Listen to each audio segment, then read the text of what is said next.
So I got this poster last month for my birthday, and it's pretty cool. It's one of those movie scratch-off bucket list posters where, they give you 100 movies and you scratch them off as you watch them.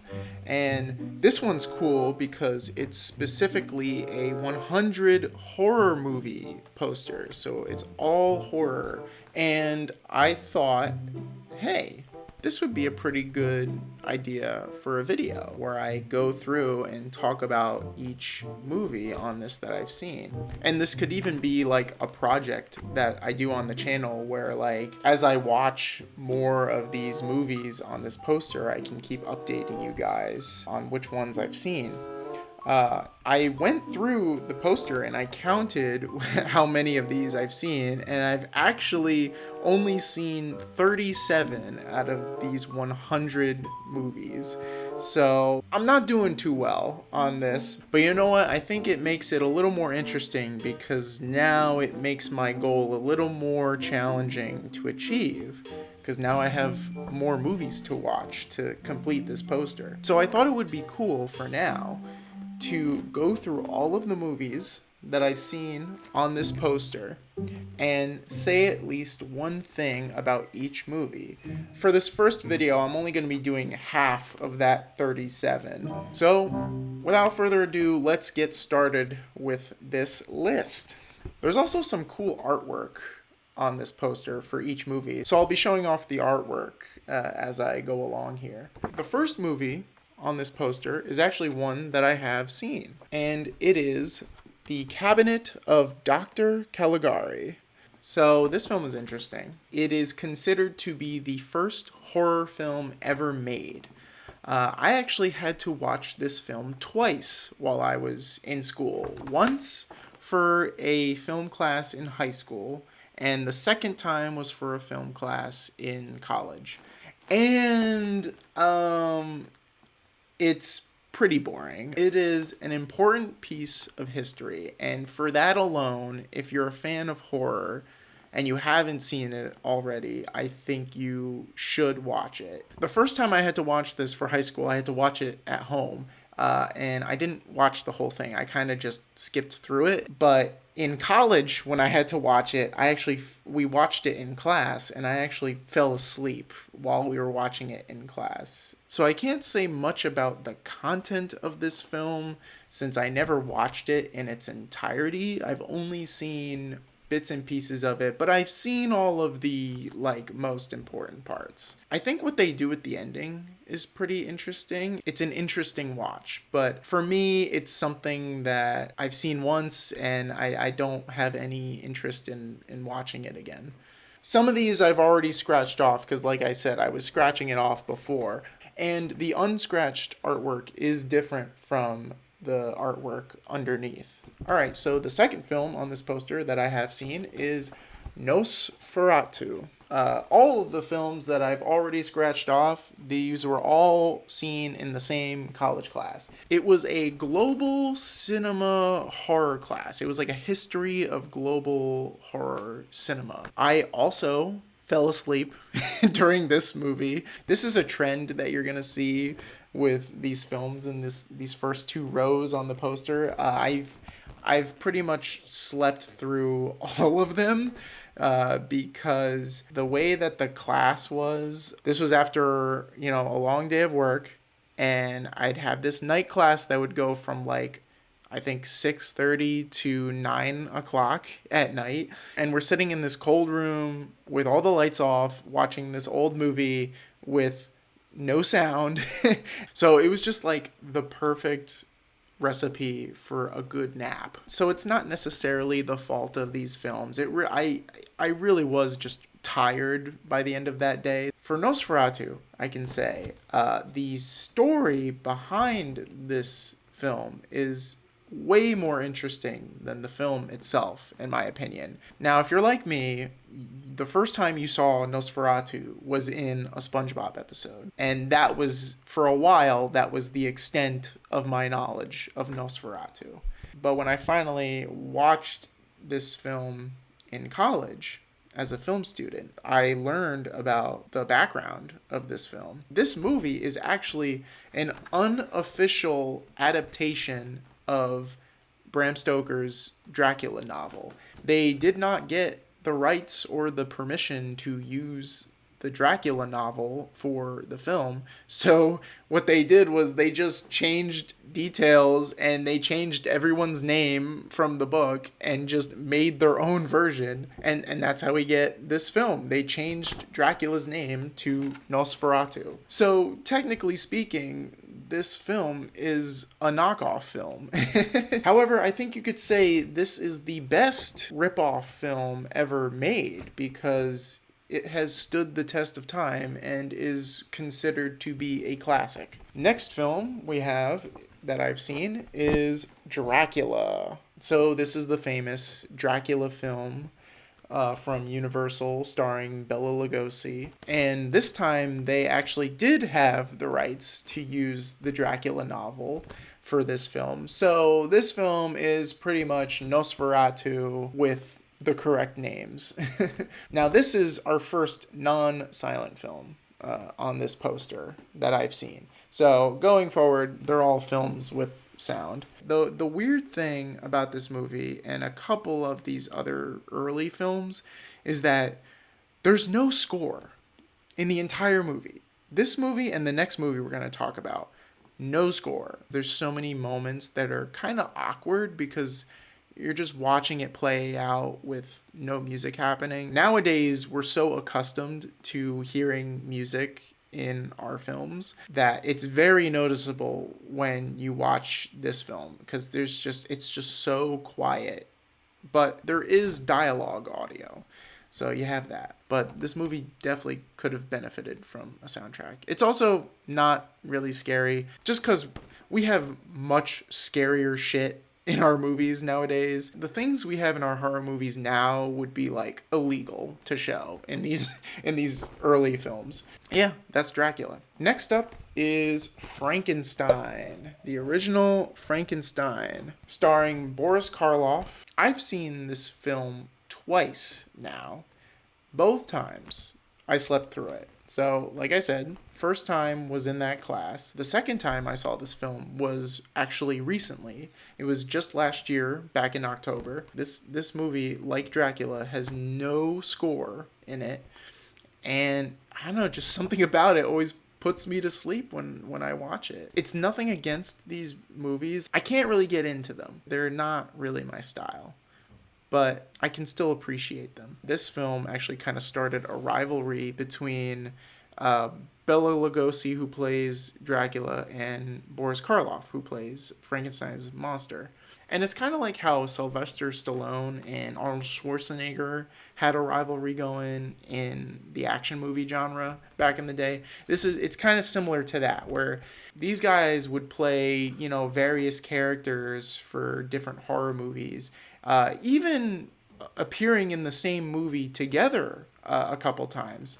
And people would keep kind of like comparing the performances of the two. So that is it for the first row of movies. I have not seen the rest of these.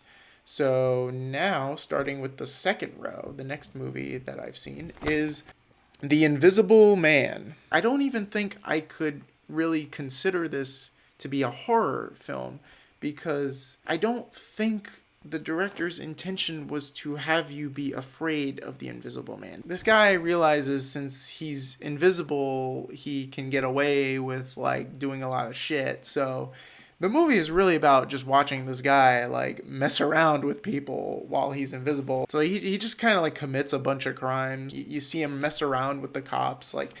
I don't really remember the movie really portraying him as scary. This is something that the modern Invisible Man movie from 2020 understood. If you want the Invisible Man to be scary, he has to be scary if he wasn't invisible. You know what I mean?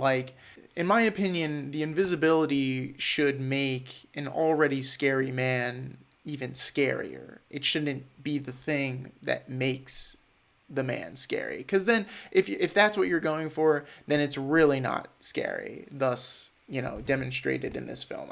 The guy himself is not really like a scary guy. He's just invisible and messes with people. The next film on the poster is The Black Cat. This is the film that I was saying before that stars both Bela Lugosi and Boris Karloff, and they both give really good performances. Those two really are icons in the horror genre, especially when they're together. They really play off each other very well. This film is definitely a little creepier for its time. It's about this like cult. I could see it being like pretty scary for its time, but like I said, compared to modern day standards, it's nothing too crazy. The next film is The Bride of Frankenstein. Now, this film is widely considered to be the best in the original Frankenstein trilogy from Universal. It's which comprises of Frankenstein, Bride of Frankenstein, and Son of Frankenstein. Now, I've never seen Son of Frankenstein, but I can say Bride of Frankenstein is definitely better than the first Frankenstein. For starters, this film actually has a score, so there is music in this movie. But what I like about this film is that it's definitely more of a dark comedy rather than a horror film. It definitely plays into its own silliness. Also, the bride is really only in this movie for like 2 fucking minutes. She is shockingly unrepresented in this film. She really only shows up in like the last scene.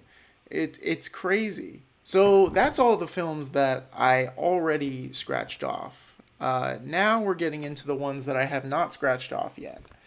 And the next film we're going to talk about is The Wolfman, which actually happens to be the one right after Bride of Frankenstein. Don't know much about this movie. I don't even know if I could really count this movie as being watched already, but I really don't think I'm ever gonna go back and try to rewatch it. So I'm just gonna scratch it off. That's what it looks like. The next film that I've seen is Cat People. Look at that. We almost got bingo. I think I slept through Cat People and The Wolfman the most. What I can say is hearing the title Cat People might make you think of like the musical Cats or something. Like these weird cat humanoid combinations. No, this movie is not like that at all. In fact, I don't even think there's multiple cat people in this movie. It's just one person that like turns into a cat. From what I remember, it is kind of interesting. If you like cats, maybe check it out. They show like the woman's face and it's like half human, half cat. Pretty cool. That's it for this row. We are now moving on to the next row. There's only one movie in this entire row that I've seen, and I think it's probably the most important one in this row, and that is Psycho. Finally, a movie that I actually love. I love Psycho. I think this film is fantastic. I saw it for the first time in college, in a different class. Not the same class as these other movies. The class I watched this film in was a film music class. The Psycho theme is one of the most famous horror themes in film history, if not the most famous horror theme. I think Alfred Hitchcock progressed the horror genre in the right direction. The guy is just a legend. It's an image of a bloody knife in the shower, which is very fitting. All right, the next movie we're going to talk about that I've seen is Rosemary's Baby. You can see it right. Where is it? Right there. All I knew about this movie before watching it was the ending, and I think that kind of ruins the viewing. The whole movie is really just about building up to this big reveal. It's not a bad movie by any means. It's just not my thing. I think I just wanted a little more from this movie. Most of like the horror stuff comes in at the end. So for those of you that have seen the movie, you know what this is. You know what scene this is referencing. The next movie is Jaws. Now, what can I say about this movie that hasn't already been said? It's amazing. If you haven't seen Jaws, what the hell are you doing? Go watch it. It's one of Steven Spielberg's best, even though it was like one of his first. It's still one of his best. And of course, underneath you get an image of the shark. So that does it for that row. Now we're moving on to the next one. This is going to be the last row I'll cover in this video. And the next film that I'm going to be talking about is Carrie. Now, I have an interesting relationship with this film. So I was 13 years old when the Carrie remake came out, starring Chloe Grace Moretz. And at that time, I had developed a humongous crush on Chloe Moretz. So for that reason alone, I was like excited to watch this film. It got to the point where I just watched like her entire filmography. And in anticipation for the Carrie remake, I ended up watching the original Carrie movie. I actually rented it off iTunes to watch it on a plane.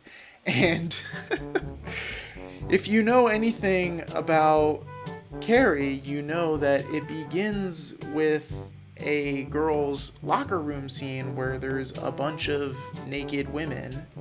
And so I was literally this 13-year-old kid watching this movie on my iPad on the plane, and all of a sudden I have all these naked women showing up on my screen, and I literally had the aisle seat too on the plane, so literally anyone could have just looked over to my seat and see what I was watching. And I was like, oh shit, and I was like literally covering the screen trying to keep other people from seeing as I'm watching this movie. And then also, mind you, my mother is sitting right next to me, so I'm also trying to make sure she doesn't see what I'm watching. I think I just kind of ended up skipping past that part a little bit, but it was definitely an awkward moment.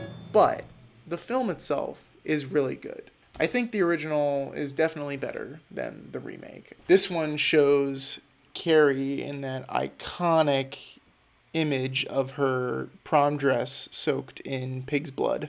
Alright, so the next film I've seen is a big one. Halloween, right there. Now, I do have a hot take about this movie.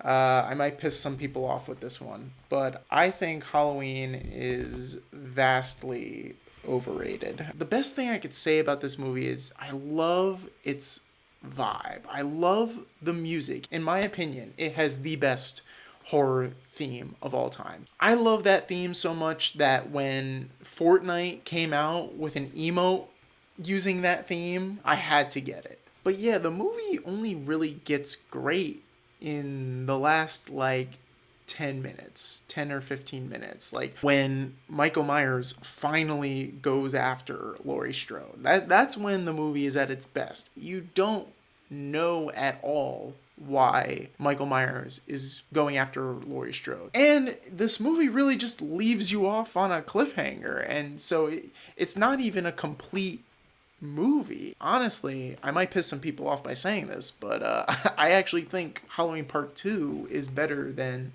the first Halloween.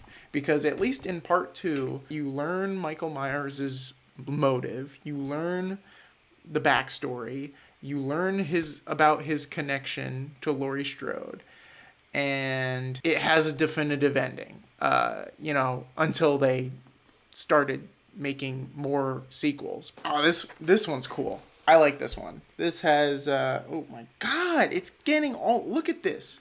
It's like sticking to my fingers. But yeah, this one's cool. This one shows Laurie with Michael Myers in the background, in the shadows. So that's pretty cool. All right, the next movie is Alien. Alien is amazing. It is a great science fiction horror film, and it is one of the best science fiction films ever made. I saw that there was a school in New Jersey that recently put on a play adaptation of Alien, and they even had Sigourney Weaver come to the school and congratulate them. And I think Sigourney Weaver and Ridley Scott like donated money to the production. Like that's it was pretty cool. Yeah, this movie is fucking awesome. This is Ridley Scott at his best. There isn't much to say that hasn't already been said about this film. The art on this poster just keeps getting better and better. We got a nice image of the xenomorph for this one. All right, we're almost done. The next movie that I've seen is The Shining, right here. Like Halloween, I do think this film is a little overrated. Again, like Halloween, I think the movie really only gets great in the last act. I still like it. It's still a really good film. Here's what I will say. This might be another hot take.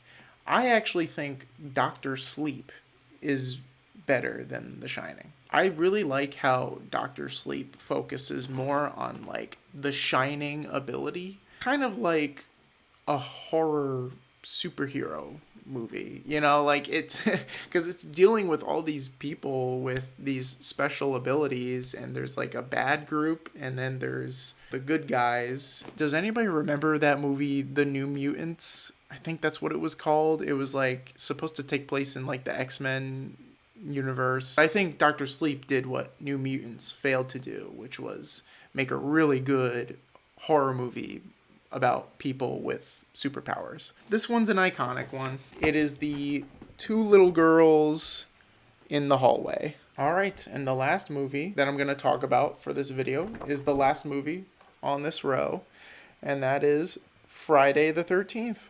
I just watched this film for the first time last year on Friday the 13th in October.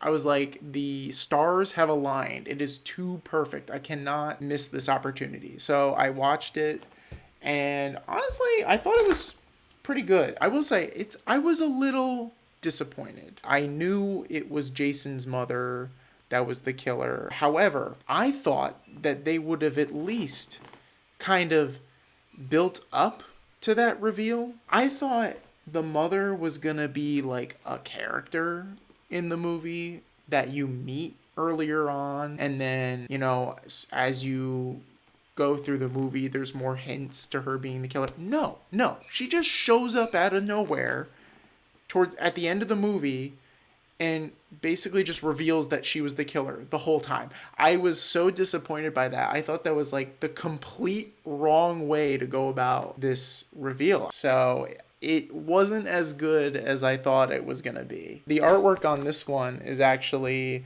an image of Jason coming out of the lake with his decayed body. Okay, so that marks the end of part 1 of this series. We are now halfway through the poster. In the next video, I will go through the other half of the movies that I've seen on this poster. And if you guys want, after that video, I can continue making more of these videos where I talk about movies that I've seen on this poster. If I do a part 3, it won't be for a while, because I'll have to watch a significant amount of these movies so I can talk about like a batch of them in one video. Thank you for watching. If you like this content, consider subscribing if you haven't already, and I will see you guys next time.